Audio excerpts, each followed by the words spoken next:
হাতে গোনা আর মাত্র 7 দিন। আগামী সোমবার থেকে অম্বুবাচী কামাখ্যায় মহোৎসব ধীরে ধীরে ভিড় জমতে শুরু করেছে সতীপীঠে। অম্বুবাচী মেলা উপলক্ষে দূর দূরান্ত থেকে ভিড় জমাচ্ছেন পুণ্যার্থীরা, আসছেন সাধু সন্তরা। নীলাচল পাহাড়ের উপরের হোটেলগুলিতে পর্যটকরা আসতে শুরু করেছেন প্রতি বছরই। অম্বুবাচী মেলা ও মেলার আগে ও পরে উপচে পড়া ভিড় হয় নীলাচল পাহাড়ে। মেলা শুরুর আগে দেবীকুণ্ডতে পুজো দেন পুণ্যার্থীরা। অম্বুবাচীর পরেও একই রীতি প্রচলিত। ভিড় সামলাতে ইতিমধ্যেই প্রশাসনের তরফ থেকে সব রকমের ব্যবস্থা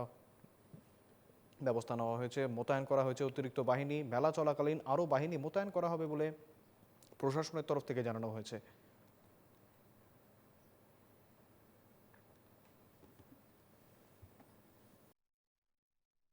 22 জুনৰ পৰা মা কামাখ্যা ধামত মহা অম্বুবাচী মেলা আৰু এই মুহূৰ্তত মই উপস্থিত আছোঁ মা কামাখ্যা ধামত, অৰ্থাৎ নীলাচলৰ বুকুত। নীলাচলৰ বুকুলৈ অসমৰ লগতে দেশৰ বিভিন্ন প্ৰান্তৰ লোকৰ সমাগম হ'ব। তাৰ প্ৰাক্ষণত কেনেধৰণৰ পৰিৱেশ, সেই পৰিৱেশটো ভিডিঅ' জাৰ্নেলিষ্ট ৰাতুল আহমেদ আছে মোৰ লগত। ৰাতুল আহমেদে দৰ্শকসকলক দেখাব বৰ্তমান সময়তো দেশৰ বিভিন্ন প্ৰান্তৰ পৰা অহা ভক্তসকলৰ সমাগম হৈছে আৰু 22 জুনৰ পৰা মহা অম্বুবাচী মেলা এই মুহূৰ্তত আমি দৰ্শকসকলক দেখাবলৈ চেষ্টা কৰিছোঁ।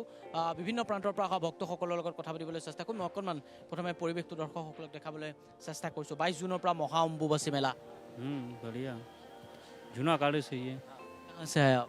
अखाड़े में रहते हैं, यहीं रहते हैं। এই মুহূৰ্তত আমি দৰ্শকসকলক দেখাবলৈ চেষ্টা কৰিছোঁ বিভিন্ন প্ৰান্তৰ পৰা অহা ভক্তসকলৰ লগতো মই কথা পাতিবলৈ চেষ্টা কৰিম। মই ইতিমধ্যে উল্লেখ কৰিছোঁ 22 জুনৰ পৰা মহা অম্বুবাচী মেলা আৰু এই অম্বুবাচী মেলাত দেশৰ বিভিন্ন প্ৰান্তৰ পৰা লোকসকলৰ আগমন ঘটে। 22 জুনৰ 9 বাজি 42 ছেকেণ্ডত 9 বাজি 8 ছেকেণ্ড 8 মিনিট 42 ছেকেণ্ডত প্ৰবৃত্তি হ'ব আৰু 3টা দিনৰ কাৰণে বন্ধ থাকিব মূল দুৱাৰ।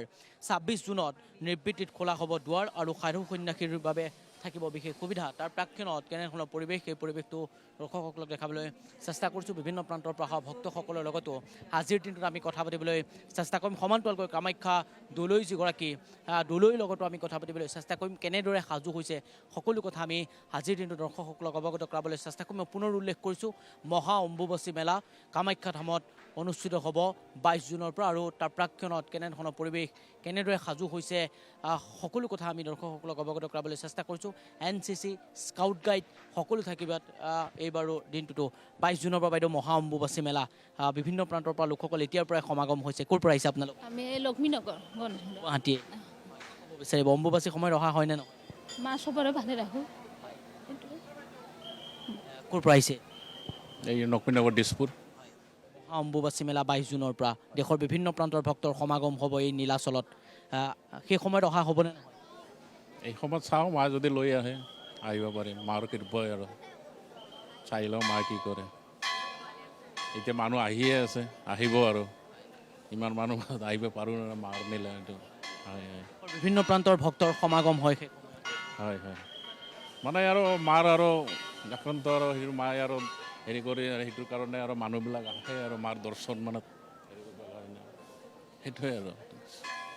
ক'ৰ পৰা আহিছে বাইদেউ? আমি গোৱালিয়ৰৰ পৰা আহিছোঁ। ক'ব বিচাৰিব মহা অম্বুবাচী মেলা 22 জুনৰ পৰা অনুষ্ঠিত হ'ব। তাৰ আগতে আমি গুচি যাম। তাতে থাকে বাহিৰত গোৱালিয়ৰ MP। থাকে আপোনালোক? তাতে থাকোঁ। কৰ্মসূত্ৰে থাকে? হা? কৰ্মসূত্ৰে তাতে থাকে? নহয়, আগতে ইয়াতে আছিলোঁ আমি, মানে গুৱাহাটীত ষ্টাডি কৰিছোঁ, তাৰপিছত তাতে গৈ। कहाँ से आए आप? I'm from West Bengal. I've come here for the first time. Actually, I have exam in Arunachal Pradesh and we are trying to meet. Thank you so much. ধন্যবাদ জনাইছোঁ। মই অকণমান পৰিৱেশটো দৰ্শকসকলক দেখাবলৈ চেষ্টা কৰিছোঁ। বিভিন্ন প্ৰান্তৰ পৰা লোকসকল আহিছে, এতিয়াৰ পৰাই সমাগম হৈছে আৰু নীলাচলৰ বুকুত বৰ্তমান সময়ত কেনেধৰণৰ পৰিৱেশ, কেনেদৰে সাজু হৈছে কামাখ্যা সমিতি, সেই মুহূৰ্তত দৰ্শকসকলক দেখাবলৈ চেষ্টা কৰিছোঁ। আমি কামাখ্যা দলৈগৰাকীৰ লগতো আমি কথা পাতিবলৈ চেষ্টা কৰিম। মই ইতিমধ্যে উল্লেখ কৰিছোঁ মহা অম্বুবাচী মেলা 22 জুনৰ পৰা অনুষ্ঠিত হ'ব আৰু তাৰ প্ৰাক্ষণত দেশৰ বিভিন্ন প্ৰান্তৰ লোকসকলে এই মুহূৰ্ততো কিন্তু তেওঁলোকে সমাগম হৈছে। সেই সময়ছোৱাত বহু ব্যক্তি আহিব নোৱাৰিব পাৰে, যাৰ ফলত এই মুহূৰ্তত বিভিন্ন প্ৰান্তৰ পৰা লোকসকল আহিছে। চাওক, বিৰতি বাট নোপোৱা এটা পৰিৱেশ আৰু কেনেধৰণৰ পৰিৱেশ, সেই পৰিৱেশটো ৰাতুল আহমেদে দৰ্শকসকলক দেখাইছে।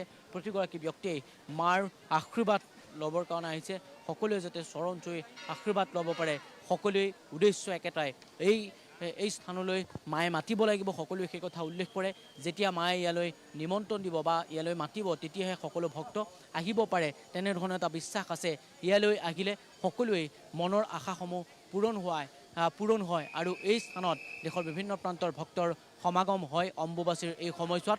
আৰু ইতিমধ্যে প্ৰথমখন বৈঠক ইতিমধ্যে অনুষ্ঠিত হৈছিল কিছুদিন পূৰ্বে। অসম চৰকাৰৰ যিগৰাকী মন্ত্ৰী জয়ন্ত মল্ল বৰুৱাৰ উপস্থিতিতেই এইখন প্ৰথমখন বৈঠক অনুষ্ঠিত হৈছিল। আৰু তেওঁ এটা কথা উল্লেখ কৰিছিল যে সকলো ধৰণৰ সুবিধা থাকিব।